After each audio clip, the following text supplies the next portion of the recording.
আসসালামু আলাইকুম বন্ধুরা, আশা করি সবাই সুস্থ আছেন। বন্ধুরা, খনিজ সম্পদ ছাড়াই ইসরায়েল এত ধনী হয়ে উঠল কিভাবে? ভৌগোলিক আয়তনে ছোট এবং উল্লেখযোগ্য প্রাকৃতিক সম্পদবিহীন দেশ ইসরায়েল তবুও আজ বৈশ্বিক প্রযুক্তি মানচিত্রে অন্যতম নিয়ন্ত্রক। মধ্যপ্রাচ্যের অস্থিরতা এবং আন্তর্জাতিক সমালোচনার মধ্যেও কিভাবে ইসরায়েল এমন অর্থনৈতিক কাঠামো গড়ে তুলেছে তা এখন বিশ্বজুড়ে আলোচনার কেন্দ্রবিন্দু। ইসরায়েলের অর্থনৈতিক বিবর্তনের সূচনা হয় সম্পদের সীমাবদ্ধতা থেকেই। অন্য দেশগুলোর মতো প্রাকৃতিক সম্পদের উপর নির্ভর না করে দেশটি মানব পুঁজি বা দক্ষ জনশক্তিকে মূল শক্তি হিসেবে গ্রহণ করে।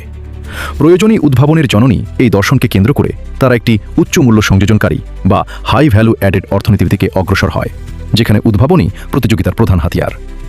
বর্তমানে ইসরায়েল তার জিডিপির প্রায় 6.35% গবেষণা ও উন্নয়ন খাতে ব্যয় করে, যা উন্নত দেশগুলোর মধ্যে সর্বোচ্চ।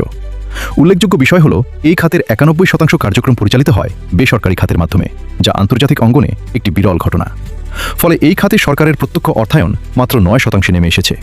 তবে বিশ্লেষকদের ধারণা, বাজার চালিত এই উদ্ভাবন মডেল অত্যন্ত গতিশীল হলেও এটি একটি কাঠামোগত ঝুঁকির জন্ম দিয়েছে, যার ফলে রাষ্ট্রীয় অর্থায়ন কম হওয়ায় দীর্ঘমেয়াদী এবং আমূল পরিবর্তনকারী গবেষণার পথ সংকুচিত হতে পারে, কারণ বেসরকারি খাত সবসময় দ্রুত মুনাফা পাওয়া যায় এমন প্রজেক্ট খুঁজবে। এর ফলে ইসরায়েলি অর্থনীতি বিশ্ববাজারের অস্থিরতার সামনে অত্যন্ত সংবেদনশীল হয়ে পড়তে পারে।